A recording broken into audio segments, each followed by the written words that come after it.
अब जैसे भक्त बताते हैं कि ट्रेनों में या बस में दूर देश से दूर राज्य से बच्चे आते हैं भगवान के, तो सुबह सुबह या शाम के समय जब ट्रेन में होते हैं, कोई आरती कर रहा है, कोई मंत्र कर रहा है, कोई सुबह के नित्यनेम कर रहा है, कोई दोपहर की रमैणी लगाए बैठा मोबाइल में, एक वातावरण बदलता जा रहा है, तो पूरे विश्व पर इसका असर होगा। एक दिन सब नाम लेंगे, ये मालिक का वचन है, तो ऐसे प्रभाव पड़ेगा। तो अब ये वातावरण ऐसे बदलेगा। परमात्मा की वाणी में बहुत ताकत है और विधिवत वो वाणी प्राप्त होती है, उसी से असर होता है।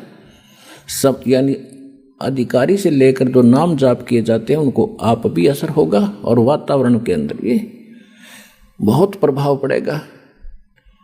अब आप देखते हो कितने टीवी चलते हैं, सब जगह ये राजनीति की बातें, फलाना ये दकड़ा ये बड़ा, इसको तो एक नंबर पर मान रहे हैं। ये एक नंबर पर तो इन टीवी वालों ने भगवान की चर्चा सुनानी चाहिए दिन में कई ताकि आत्मा इंसान की बुद्धि बदले, बुराइयों से दूर हो और संसार में शांति पैदा हो। या तो शांति पैदा कर रखी है।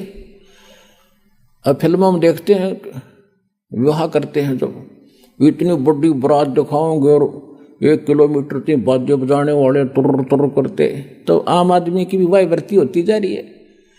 तो ये सारा काम बिगाड़ दिया इस मीडिया ने गलत प्रचार करके।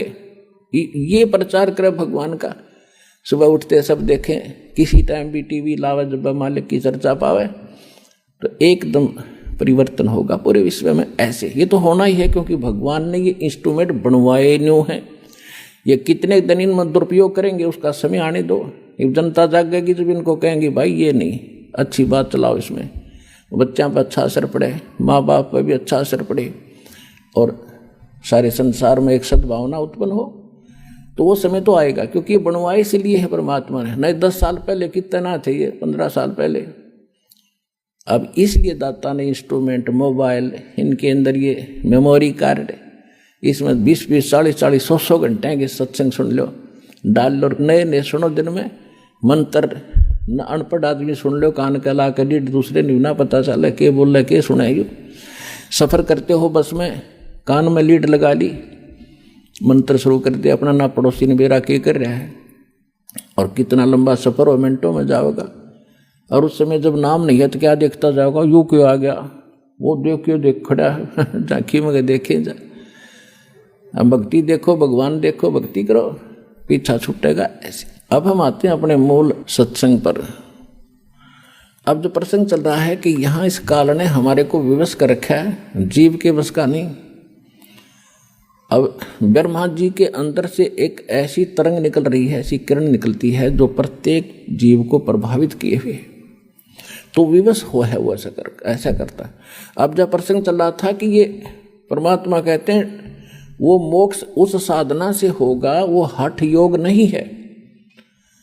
नाम उठत नाम बैठत नाम सोत जागवे, नाम खाते नाम पीते नाम सेती लागवे। ये तो सुख संवेद उस तत्व ज्ञान में भगवान ने बताया कि ऐसे साधना करो। और हमारे वेद बताते हैं, यजुर्वेद अध्याय नंबर 40 के मंत्र 15 में कहा है कि वायु अनिलम अथिदम भस्मांतम अमृतम भस्मांतम शरीरम ओम कर्तु समर कल्वे समर कर्तुम समर।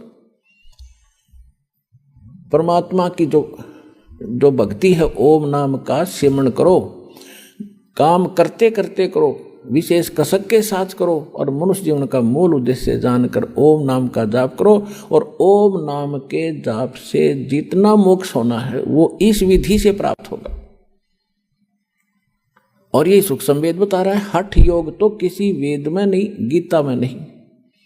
तो ये हठ योग कहाँ से लाए? ये मनमुखा आचरण है, मनमाना आचरण है, ये मनमुखी साधना है, ये गुरुमुखी नहीं है। तो जब तक हम सतगुरु के द्वारा बताए साधना ज्ञान को नहीं ग्रहण करेंगे तब तक हम ऐसे ही डलेट होते। तो परमात्मा कहते हैं कि तुम परमात्मा की प्रेरणा में जंगल में चले जाते हो, घर छोड़ जाते हो, और भूख लगती है, प्यास लगती है, फिर रोटी मांगने, फिर घर में और गृहस्थियों के पास आते हो। बता, अकल है तुम्हारे अंदर?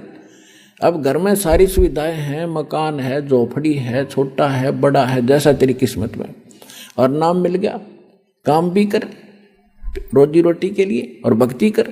और जिस काम को पहले आप करने में सारा समय लगा देते थे वो पूरा नहीं होता, बरकत नहीं होती। भगवान की भक्ति में यह शक्ति और है, आपके घर में बरकत करेंगे, आपके शरीर को स्वस्थ करेंगे, आपके आने वाले जो पाप कर्मों के दंड हैं उनको दूर करेंगे, तो आपको निर्मल करके रखेंगे, आपको बरकत भी देंगे और मोक्ष भी इसी विधि से मिलेगा। और भगवान विष्णु जी के अंदर जो एक सतोगुण भर दिया इसने, यही 3 देवता हैं और यही 3 गुण हैं।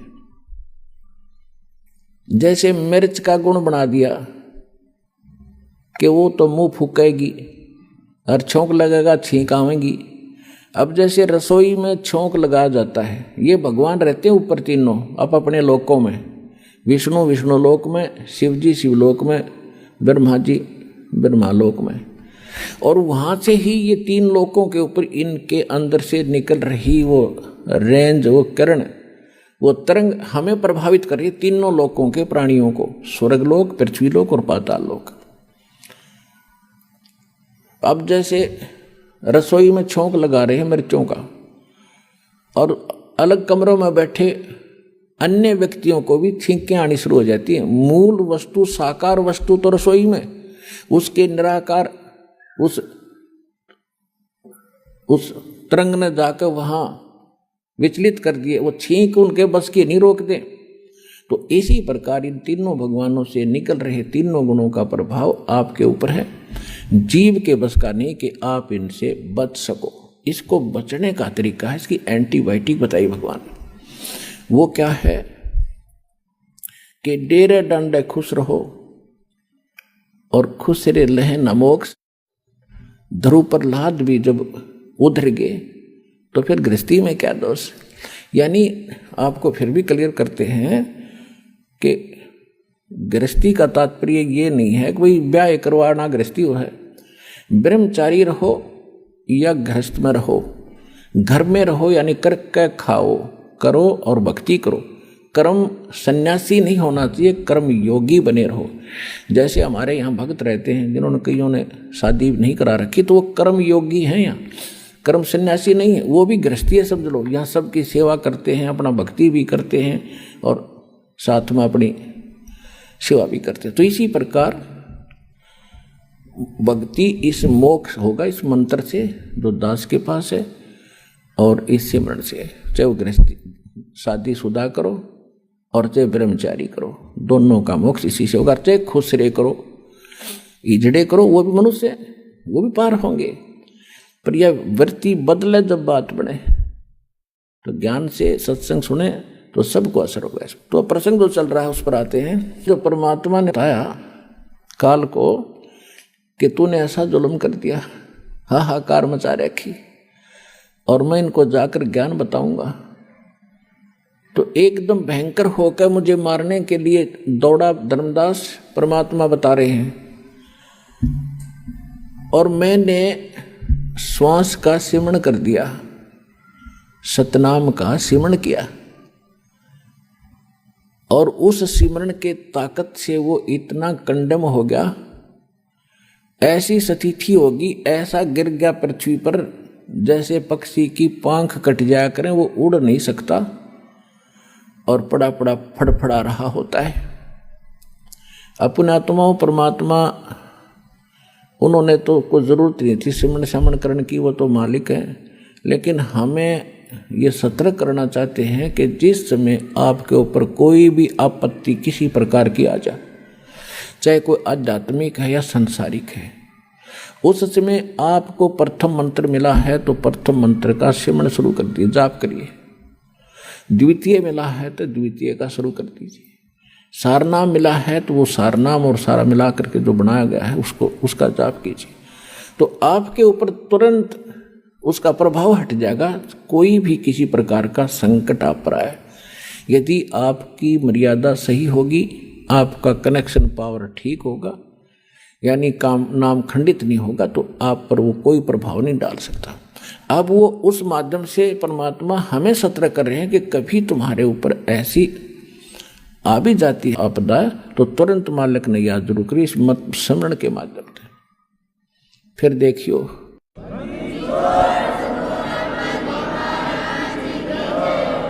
तो उस समय वो ऐसी स्थिति में आगे गिर गया जैसे पक्षी की पांख कट जाया करती है। अब उसने देख लिया, काल ने देख लिया कि भाई जोगजीत के पास कोई शक्तिशाली मंत्र है, इसने तो मुझे कंडम कर दिया। तो इसने फिर चापलूसी का सहारा दिया। आप देख लो, यहाँ यथा राजा तथा प्रजा, जिसायु भगवान है, इसी हमारा सबका नेचर ऐसा ही है। हमारे से कोई बोधा आदमी है यानी कमजोर है, शारीरिक कमजोर है या वैसे व्यवस्था में कमजोर है, तो हम उसके सिर पर चढ़ जाएं। और जब तगड़ा सामने आ जा, उसने हाथ जोड़ा, हाँ जी चौधरी साहब। एक शराबी जावा था, शराब पिए गली में, सामने एक बनिया आ गया, बनिया लाला जी, क्योंकि वो अल्पसंख्यक होते थे गांव में, एक दो चार घर होते थे। तो शराबी ने जब देखा उस बनिया को, गाली देने लग गया तो दूसरा बोला, अरे बोलिए ना लाला जी, शराब पी रहा है। इतने में एक लठ ले रहा था कंधे पर, तगड़ा सा आदमी, वो बोला, अरे क्या कौन है, क्या कर रहा है? बोला, चौधरी साहब नमस्ते। तो लाला जी बोले, भाई तो 2 डाल की पी रहा है, ये तो 2 तरह की पी रहा है, शराब पी रहा था। मन ने गाल दे रही, ठाडा दिखा, इसने हाथ जोड़ा यो। तो यू काल तो 2 तरह की प्यारा खींचने हमारे थे, और खूब भी ये 2 तरह की पी रहा है। जब इसने नो देखा कि मैं इसने मारूंगा, जब ताकड़ पाड़ के गया, जब परमात्मा ने उसकी देही तोड़ दी, जो पड़ा तड़फे और शायद से घिसड़ के और चरण पकड़ लिए। धर्मदास मेरे आके, तुम्हारे भगवान 21 ब्रह्मांड के मालिक ने, ब्रह्मा विष्णु महेश के पिता ने,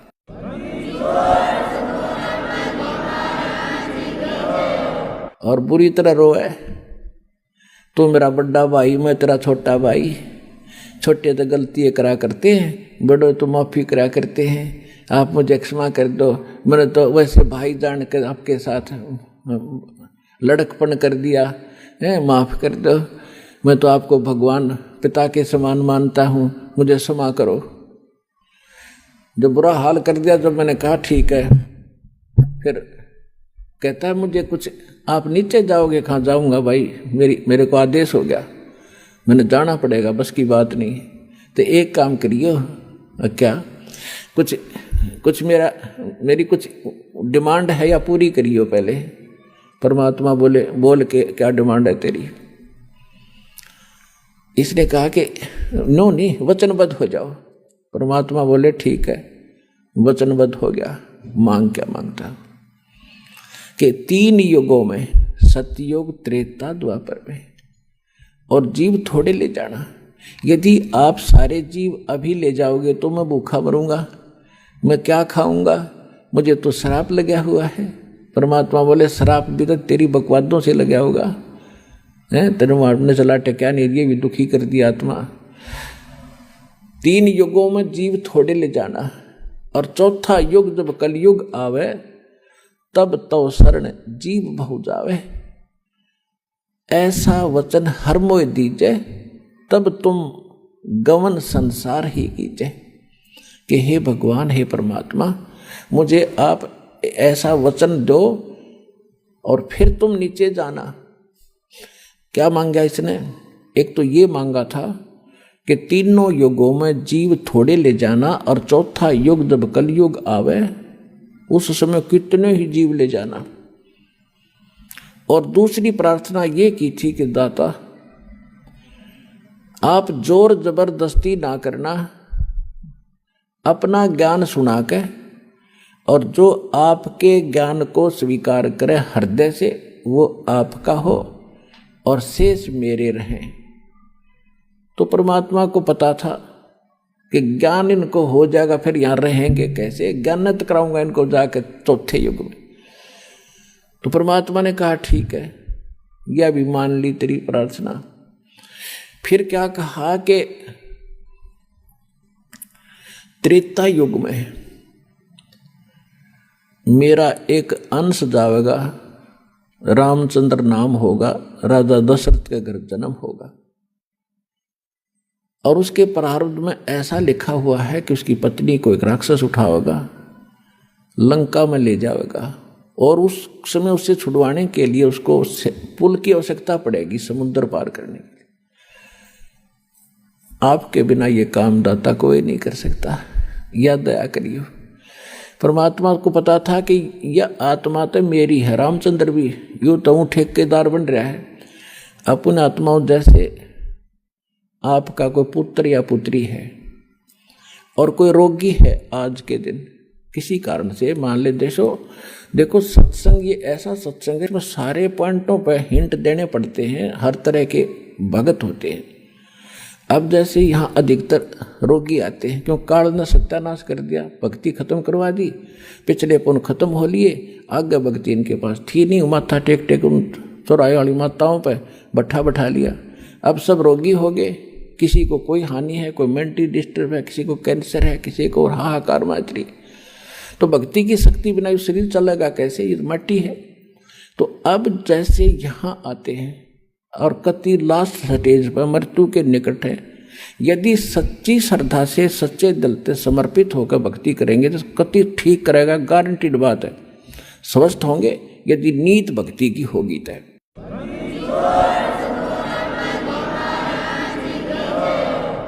और दूसरी बात यह है कि कोई जैसे अब क्या करते हैं, कोई भक्त बता देता है कि वहाँ जाते ठीक हो जाते हैं, वो चल पड़ते हैं बेचारे, क्यों सब जगह थक लिए, वो सोच लेते एक ट्राई और कर लेते हैं।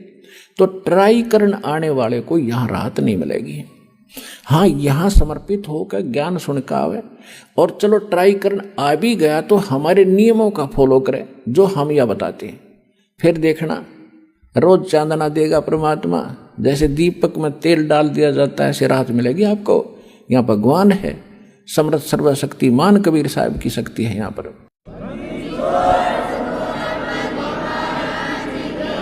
अब फिर भी किसी कारण से भी राहत ना मिल पाई, त्रुटि तो अपनी ही होगी, भगवान में तो है ही नहीं। सतगुरु के दरबार में भाई कमी कहे की ना, अनसा मौज नहीं पावता तेरी चूक चाकरी मां। इस सच्चे दरबार में कबीर भगवान की डिक्शनरी में इम्पॉसिबल वर्ड नहीं है, असंभव शब्द नहीं है इस भगवान के दरबार में। यदि कोई आप नहीं राहत प्राप्त कर रहे हो तो आपकी चाकरी में दोष है, कमी है, त्रुटि है, आपकी कोई श्रद्धा भाव और सिमरन भक्ति में कोई दिक्कत है, उसको सुचारू करो, वो अवश्य मिलेगी।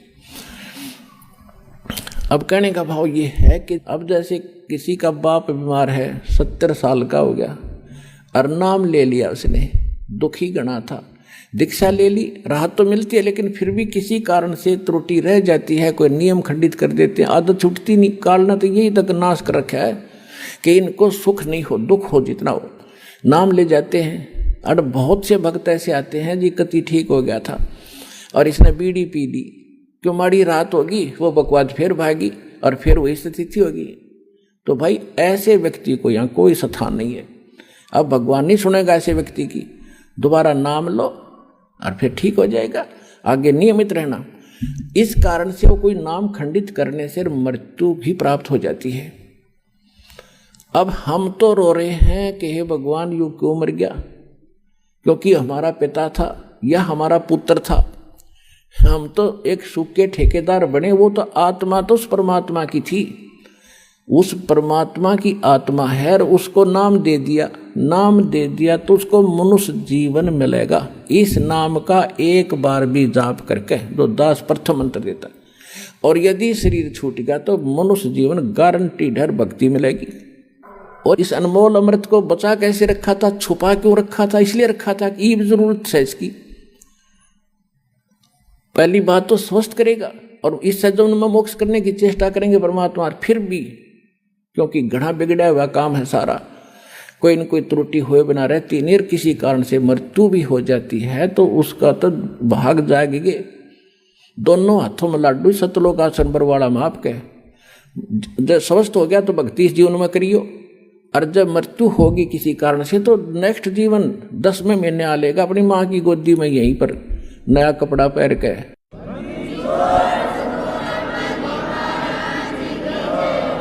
ये तो असंख्यों शरीर जाली है हमारे, ये तो एक कपड़ा बदलना है। और पुण्यात्माओं, जब आपको ज्ञान होगा ना इस बात का, जैसे आपका धोती कुर्ता पजामा फट गया और आपके बक्स में, आपकी टैची में अर्का चादर है नया, तो क्या करोगे? न फेंकोगे बाहर, अर्का चा काट के तुरंत पहनोगे? तो ये जो शरीर है ये तो एक कपड़ा है।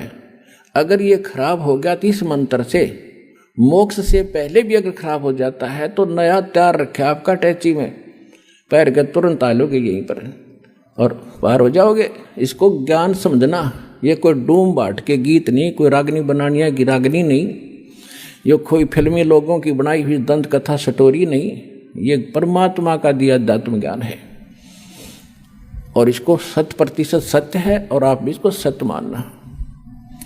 तो जो प्रसंग चल रहा था हम उसी पर आते हैं। तो इस काल ने ठेका ले रखा है, ये हम इसके हो गए और हैं हम सभी आत्मा परमात्मा की।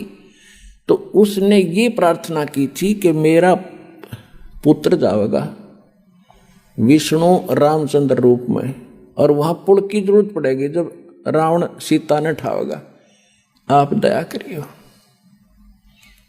परमात्मा बोले कोई बात ना, क्योंकि परमात्मा ने पता था को यू ना कहे तभी मैंने जाना पड़ा, क्योंकि बच्चा तो मेरा ही है। कहीं भी कोई दुख आत्मा है तो दाता रो तो वही रहा आपके लिए। कबीर साहब कहते हैं मैं रोए तू सृष्टि को, और ये सृष्टि रोए मोहे। और गरीबदास इस वियोग को समझ नहीं सकता कोई, क्योंकि गरीबदास जी को भी परमात्मा सतलोक लेकर गए थे, फिर वापस छोड़ा था। तो उनको समझा रहे हैं कि मैं इनको रो रहा हूं गरीबदास,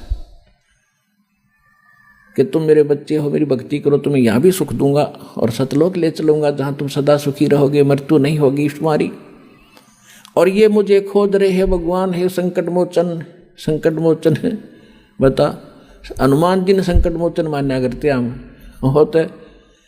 ये भगत का था बोला, वो तो उसके पास तो कोई विभाग भी ना था, उसने पूजा करते ये ब्रह्मा विष्णु महेश, चलो एक ही विभाग के मंत्री तो हैं। तो हनुमान तो एक भगत था, और भगत की एक भगत भक्ति करे, उससे कुछ मांग गए। एक कलरक से और दूसरा कलरक को याचना करे कि मैंने तुम मुझे तो वो बना दे प्रेसिडेंट। वो कैसे बना देगा? तो कहने का भाव ये है कि हम भक्ति गलत कर रहे थे, तो परमात्मा ने को मालूम था कि ये दुखी होंगे तो या तो दुख तो मुझे ही होगा। तो परमात्मा कहा करते कि मैं हूँ वो संकट मोचन और सारा सुख देने वाला, पर हम उसको मान नहीं पाए क्योंकि हमने उसके पहचान नहीं थी, चिन्ह नहीं थे हमारे पास, उसको पहचानने का कोई पैमाना नहीं था। अब दास ने पहले आपको पैमाना दिया कि जिन ग्रंथों को आप सत्य मानते हो उनमें भगवान की डेफिनेशन यह बता रखी है। और ये किस पर खरी होती है? ये उस पर खरी होती है जो काशी में धानक रूप में रहा करता कबीर जुलाहा, वो सर्वशक्तिमान है, सारी सृष्टि का रचनहार है, वो आपका और हमारा पिता है, वो हमें मोक्ष देगा, सुख देगा।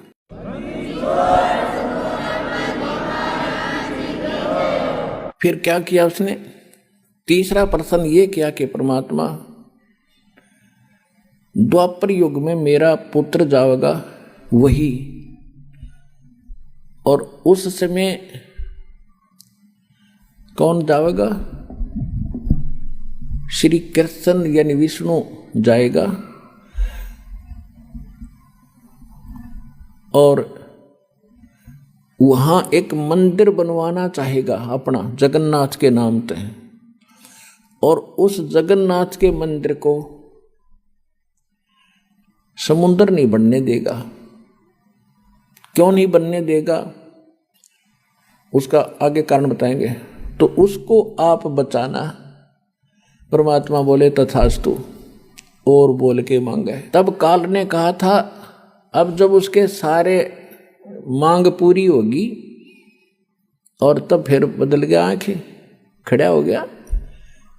अक्षमा भगवान ने कर दिया था, ठीक है तो अक्षमा कर दिया, वह शक्ति उस पर असर कर नहीं रही थी, वो खड़ा हो गया।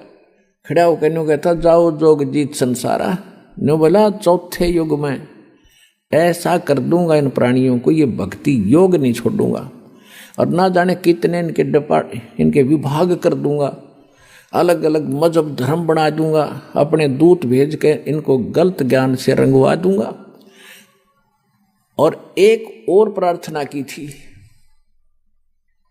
कि पहले मेरे अंश जावें, पहले मेरे दूत जाएं, मेरे प्रचारक जावें, और पीछे अपना बेसिक भेज दियो।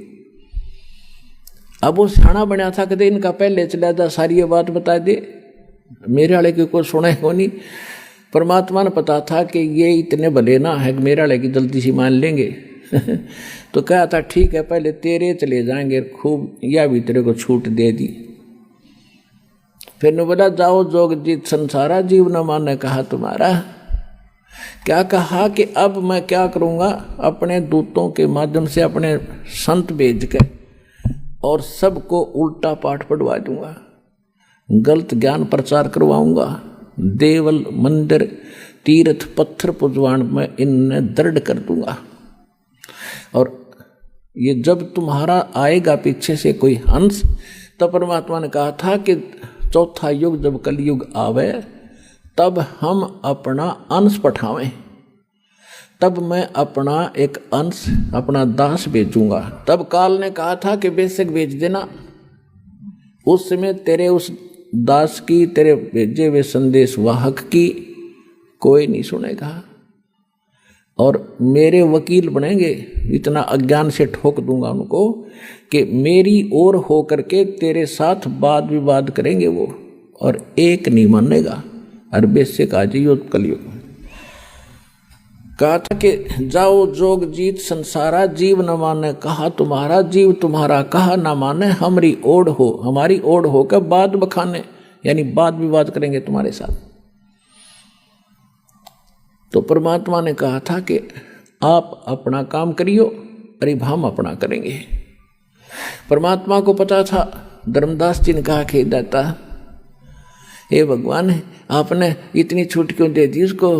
लाला जी थे ये धर्मदास जी, माइंड घना यूज करा उसने। हे परमात्मा, अरे 3 युग क्यों दे दिया, इसे ये तो नाश कर दिया इसने मारा है, इसको कृपा पड़ेगी भगवान। परमात्मा बोले भाई बात सुन, यदि तुम मान जाते मेरी बात, मैं तो सतयुग से पीछा पड़ रहा हूं तुम्हारे। सतयुग में भी आता हूं, ज्ञान सुनाता हूं, भक्ति थोड़ी बहुत प्रवेश करता हूं, तुम सुनते ही नहीं, क्योंकि उस समय तुम सभी सुखी होते हो।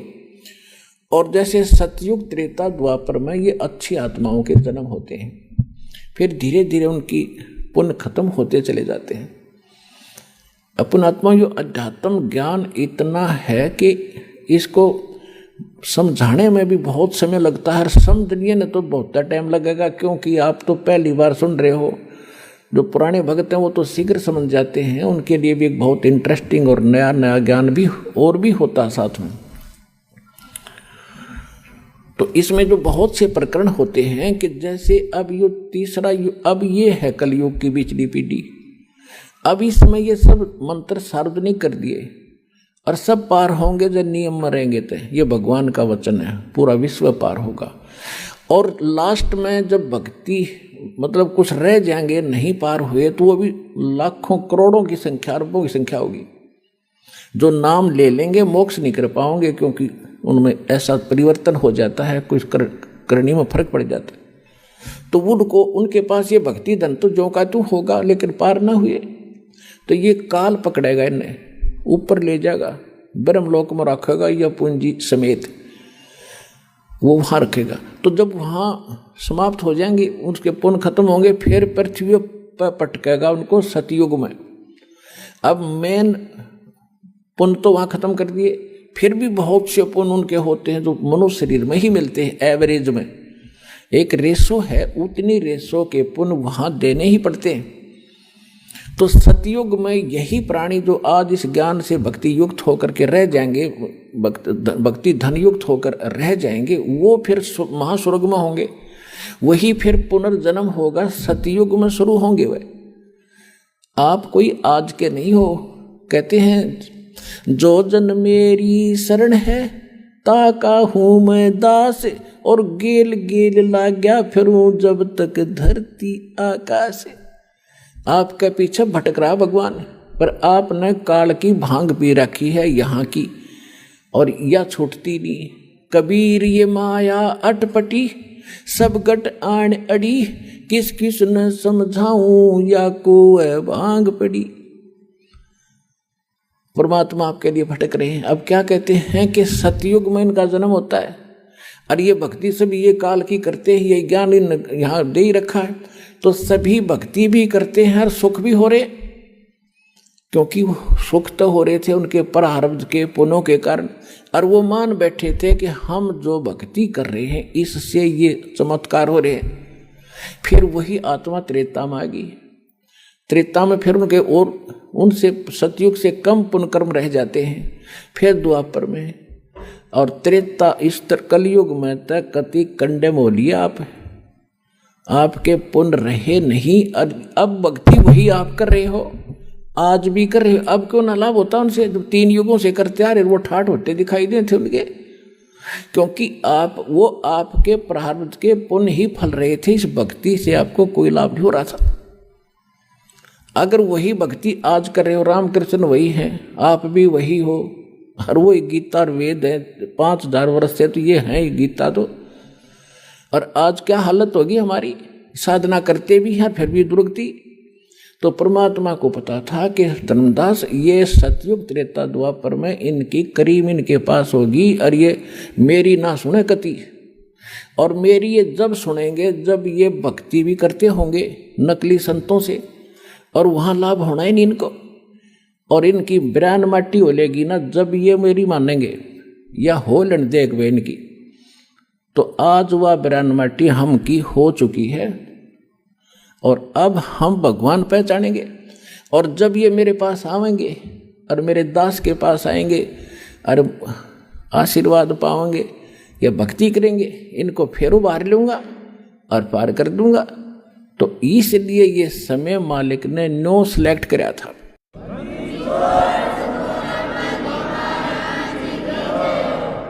अब धर्मदास जी को मालिक ने सारी कहानी बता दी मिनटों में, और फिर कहा था धर्मदास मेरी लाख दुहाई, ये मूल ज्ञान जो मैंने तेरे को बता दिया, और ये मूल मंत्र, ये सार शब्द, ये कहीं बाहर ना जाए। ये सार शब्द बाहर जो पढ़ी, ये मूल ज्ञान 2 जगह 2 वाणी बोल रखी है। एक तो ये मूल ज्ञान ये है जो दास आपको समझा रहा, आज तक ना को कबीरपंथी जानता है इसको, और बाकी अगर मतलब है कि इस ज्ञान के आसपास भी आ जाए।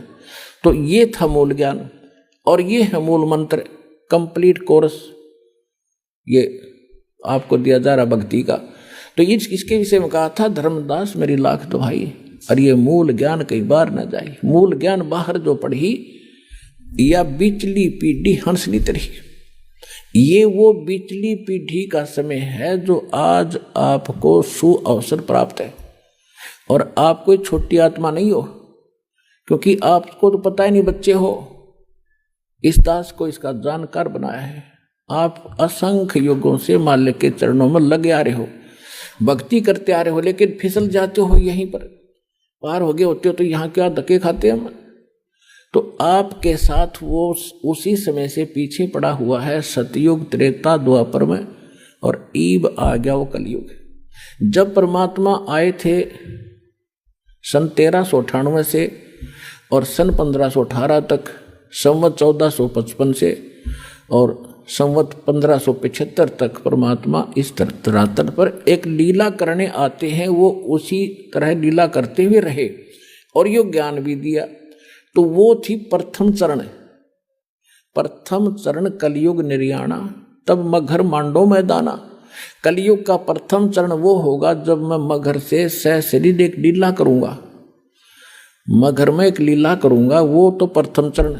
और अब ये बिचली पीढ़ी और लास्ट की जो पीढ़ी होगी कलयुग की, वो तो कृतघ्नी हो जाएंगे, मांसाहारी होंगे, कोई नेम धर्म रहेगा नहीं।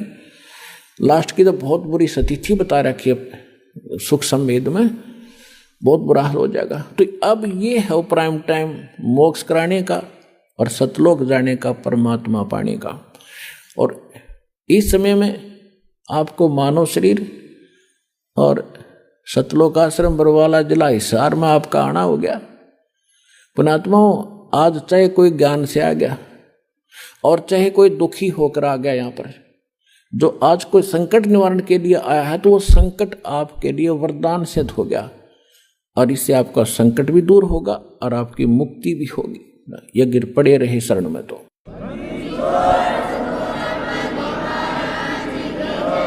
तो ये इसलिए ये रोका था कि धर्मदास मेरी लाख दुहाई, ये मूल ज्ञान की तबार न जाई, मूल ज्ञान बाहर जो पढ़ी, ये बिचली पीडी हंस न तेरी।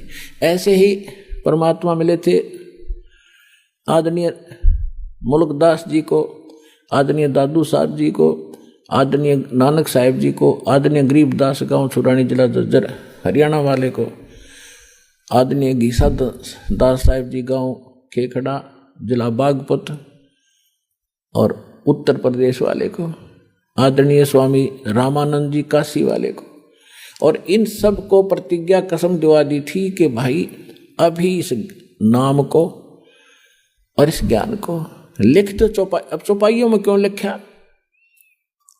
चौपाई वैसे भी बता सकते थे, वो तो सारे हिंदी अपनी भाषा तो बोल रहे थे सारे, जानबूझ कर दाता ने इनको गुप्त भाषा में रख दिया, कोड वर्डों में रखा। दास को अबू दीदी के इन रहस्यों को खोलो और आपके रूबरू कर दिया। तो इनसे सबसे कह दिया था कि अभी इसको सार्वजनिक ना करो और तुम उनको सतलोक लेकर गए जहाँ परमात्मा स्वयं रहते हैं, जहाँ हम रहा करते थे, जहाँ जाने के बाद फिर कभी लौट कर संसार में नहीं आते। गीता अध्याय नंबर 15 के श्लोक नंबर 1 से लेकर 4 में गीता ज्ञानदाता कहता है कि अर्जुन, उस परमेश्वर की जानकारी मेरे पास बिल्कुल नहीं है, मैं कंप्लीट नहीं बता सकता। और तत्वदर्शी संत की पहचान बताई है कि ऊपर को जड़ और नीचे को तीनों गुण रूपी शाखा वाले संसार रूपी वृक्ष के सभी भागों को जो बता देगा वो तत्वदर्शी संत होगा। ये पहचान प्रथम पहचान है उसकी कि वो तत्वदर्शी संत होगा जो संसार रूपी उल्टे लटके हुए वृक्ष के सभी विभाग बता देगा। उसके बाद फिर कहते हैं उस तत्वदर्शी संत की प्राप्ति के उपरांत परमेश्वर के उस परम पद की खोज करनी चाहिए, जहां जाने के बाद साधक फिर लौटकर कभी संसार में नहीं आते और केवल उसकी भक्ति करो जिसने संसार रूपी वृक्ष की रचना की है, ने सारे ब्रह्मांडों की रचना की है, सारे संसार की रचना की। तो वो गीता ज्ञान दाता से अन्य है कोई रचनहार भी, और वो जिसकी पूजा करनी चाहिए।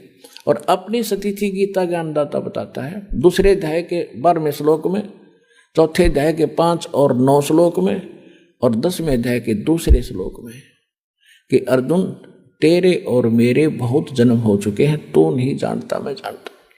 तो जिसकी जो आपस जन्म मृत्यु में है उसकी पूज के पुजारी भी वही सतिथि होगी। गीता अध्याय नंबर 15 के श्लोक नंबर 16 और 17 में 2 पुरुष बताए, जहां से स्टार्ट किया था सत्संग अब वही फिनिश कर रहे हैं, अंत कर रहे हैं। 16 और 17 में 2 पुरुष बताए थे, सरपुरुष और अक्षर पुरुष। सरपुरुष ये आप है, अक्षर पुरुष एक सात्संग ब्रह्मांड का स्वामी है और सरपुरुष गीता ज्ञानदाता। इसमें लिखा कि इन दोनों पुरुषों के अंतर्गत ये भी नाशवान, इनके अंतर्गत जितने प्राणी हैं वो भी नाशवान। जीवात्मा तक कुत्ते के देखी बिना मरती वो अलग विषय है। इसलिए बता 15वें अध्याय के 17वें श्लोक में कि वो परमात्मा तो कोई और है इनसे हटकर, और वही सबका पालक है। वही वास्तव में परमात्मा कहा जाता है जो सदा सुखी करे, दुख नहीं देता। तो गीता अध्याय नंबर 18 के श्लोक नंबर 62 में भी स्पष्ट किया है कि अर्जुन तू सर्वभाव से उस परमेश्वर की शरण में जा, उसकी कृपा से ही तू परम शांति को और सनातन परम धाम को प्राप्त होगा। तो यहाँ वो सतिथि है बताई है कि गीता अध्याय नंबर 15 के श्लोक नंबर 4 में कि उस परमेश्वर की भक्ति कर तत्वदर्शी संत की प्राप्ति के उपरांत परमेश्वर के उस परम पद की खोज करनी चाहिए, जहां जाने के बाद साधक फिर लौटकर संसार में कभी नहीं आते। तो वो स्थान प्राप्ति के लिए तो वहां इन सभी महापुरुषों को लेकर गए, इन जिनके शुभ नाम दास आप अभी बता रहा था, इन महापुरुषों को सबको ले गए और वहां ले जाकर फिर वापस छोड़ा फिर इन्होंने जाकर पता किया कि ये बैठा भगवान काशी में धाणक आदरणीय नानक साहिब जी समकालीन थे परमेश्वर कबीर जी के, और उनको सचखंड लेकर गए बेई नदी से और उनको बताया कि ये है आपका स्थान ठीक ठिकाना। और फिर उन्होंने सभी बात जाते हुए कहते भगवान हमें यहीं रख लो। तो परमेश्वर ने कहा कि नहीं, वापस जाओ, मेरे गवाह बनो और भक्ति करके वापस आ सकते हो, न जोर जबरदस्ती नहीं कर सकता, मेरा वचन है। तो जब वापस आए तो फिर उन परमात्मा ने बताया नानक साहिब जी को कि मैं काशी में एक जुल्हा बनकर रहता हूँ, वहाँ जुल्हे का काम करता हूँ, वहाँ आ जाना, सतनाम दूंगा। तो नानक साहिब जी तीसरे दिन जब होश में आए, सतलोक से वापस आए, नौकरी त्याग, प्रथम यात्रा, प्रथम उदासी बनारस की काशी की, और वहां जा देखा खड्डी में बैठा कपड़े बुनता हुआ वही परमात्मा सृजनहार सतलोक का मालिक। तब नानक साहिब जी ने कहा था, फाई सूरत मुल्क की वेश, ए ठगवाड़ा ठगी देश, खरा सियाणा बोता बार, लोगों धानक रूप रहा करता। आंखों में पानी भर गया और बुरी तरह कहने लगे, देखो रहियो बैठा भगवान, ये ठगवाड़ा, ये अपने आप को छुपाए बैठा है, ये किसी के सामने नहीं आता। ये वहाँ दुल्हा इकट्ठे हो गए, वो नो कही पंजाब का सरदार भी अच्छा है, इसको भगवान बताता नीरू के पुत्र को। किसी ने नहीं मानी। जब परमात्मा ने कहा था, पुण्यात्मा अभी कुछ ना बताओ, यह खाम खा व्यर्थ जाएगा आपका ज्ञान, इसको सुनाओ समझाओ, लेकिन इस रहस्य को अभी गुप्त रखो और मैं सतनाम देता हूँ, इसका जाप करो। सतना आप किसी को नहीं बताना। तो ये थे महापुरुष। नानक साहिब जी ने बैन लगा दिया, स्वयं सतनाम का जाप करते थे 2 अक्षर का। आपको दिखाया था उस जन्म साखी के अंदर नानक साहिब जी की, भाई बाला के और मर्दाना जब जा रहे थे समुद्र के ऊपर से, तो वो सारी कथा आपको बता रखी है। तो स्वयं तो वो सतनाम जाप करते थे और अन्य को झटका दे दिया कि कोई इसका जाप नहीं करेगा। क्यों? क्योंकि इस बिचली पीढ़ी तक इसको गुप्त रखना था।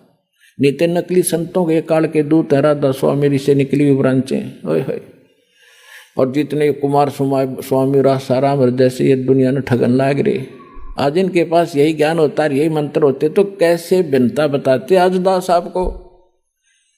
अब परमात्मा ने कहा था कि पहले इनको जाने दे और बकलेन दे, नौवा बाई जो बकेंगे, ज्ञान तो इनके पास है नहीं। और जब मेरा दास जागा इनकी खाल तार देगा ज्ञान की, प्रमाण दिखाओगा सामने, सबको शिक्षित करूंगा अपने बच्चों को। इंस्ट्रूमेंट उस मालिक के दिए हुए हैं जो आज आपके रूबरू सदग्रंथ हो रहे हो, आप भगवान को पहचान रहे हो। धन्य आपके माता पिता जिससे जन्म हुआ।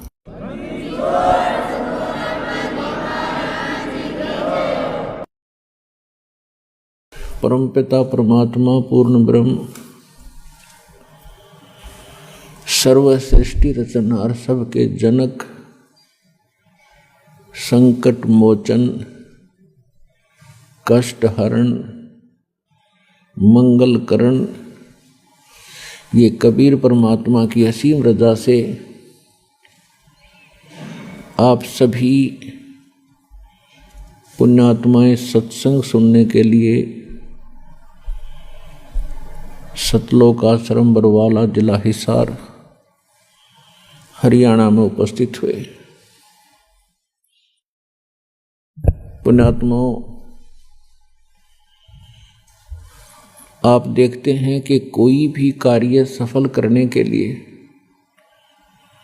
उसमें जी तोड़ मेहनत करनी पड़ती है, परिश्रम करना पड़ता है। उसमें धन भी व्यय करना पड़ता है और समय भी खूब लगाना पड़ता है, तभी हम उसको सफल कर पाते हैं। जैसे किसान फसल तैयार करता है और सर्दियों के मौसम में गेहूं की फसल में पानी की आवश्यकता होती है, रात्रि के समय उसको लाइट मिलती है या कोई नहर से सिंचाई का समय मिलता है। सर्दी के मौसम में कितनी शीत लहर चलती है, कई बार बूंदाबांदी भी शुरू हो जाती है। उस समय हम सभी अपने घरों में रजाई ओढ़ के ऊपर कंबल भी डालते हैं, सभी दरवाजे खिड़कियां बंद कर लेते हैं कहीं सर्दी ना लग जा। और जिस किसान को रात्रि के समय पानी प्राप्त होना हो नहर से या लाइट आनी हो रात्रि में, ट्यूबवेल से पानी लगाना हो, तो वो ये नहीं देखता कि इतनी सर्दी है, मैं कैसे वहाँ खेतों में पहुँचूँगा, मुझे कोई सर्दी ना लग जाए रात्रि में। और भी बहुत सी समस्याएं होती हैं, कोई सर्प ना डस ले, हिंसक पशु ना हानि कर दे, लेकिन उन सब को चीरता हुआ किसान रात्रि में पहुंच जाता है एक सिंपल कंबल और खेस ओढ़ के। और जब वो पानी लगाता है उस कंबल को भी उतार के एक तरफ रख देता है और पानी के बीच में खड़ा हो जाता है, पानी लगाता है। अब वो बिल्कुल भी आलस नहीं करता, ना कर सकता, क्योंकि वो जानकार है, उसको ज्ञान है। यदि आज मैंने आलस कर दिया और पानी के लिए खेतों में नहीं पहुंचा तो फसल सूख जाएगी, मेरे बच्चे भूखे मरेंगे, मैं कंगाल हो जाऊंगा। इसलिए वो अपना इस काम को पूरा ही करके छोड़ता है, चाहे नमूनिया हो चाहे ना हो, सर्प डसे या ना डसे। अब वो क्यों उस कार्य को कर रहा है? क्योंकि उसको वो पूरा जानकार है इस मार्ग का। ठीक आज इतनी सर्दी में और इतनी दूर दूर से परमात्मा के बच्चे आए हैं, आपने ये तो मान लिया है कि यो काम तो करना ही पड़ेगा, तभी आप यहाँ आए हो, नहीं तो ये पड़ोस में से उठकर नहीं आ सकता आदमी जिसके भाग माड़े हैं। सौभाग्य आपका, धन है आपके माता पिता जिनसे जन्म हुआ। आपको ऐसे समय मानव शरीर और ये भक्ति मार्ग, ऋषि शर पटक कर चले गए, उनको नहीं मिला ये मार्ग, और आज आपको सहज में प्राप्त हो रहा है। कितनी कृपा है भगवान के आपके ऊपर, विचार करना। तो क्या बताया जाता सत्संग के अंदर?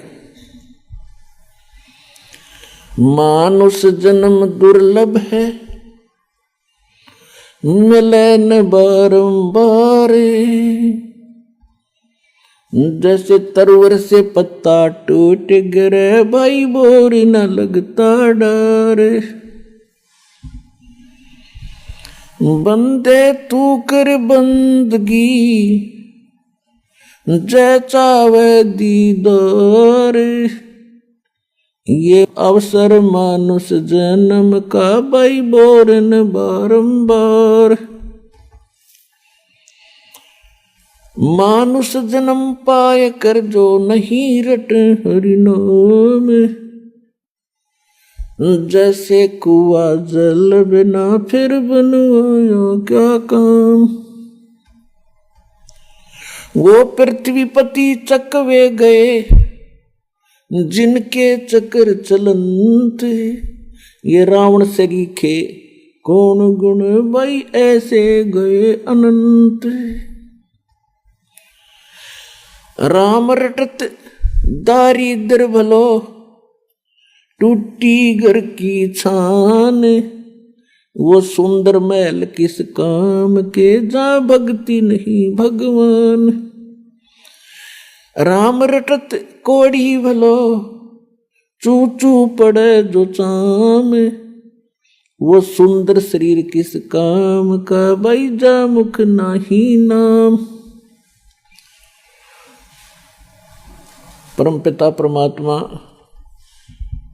अपनी प्यारी आत्माओं को बार बार समझाते हैं कि ये मनुष्य जीवन आपको जो प्राप्त हुआ ये अनमोल है, और सतगुरु और सत्संग के अभाव से आप जो क्रियाएं कर रहे होते हो वो तो पशु पक्षी भी करते हैं। मनुष्य का केवल इतना ही काम नहीं है।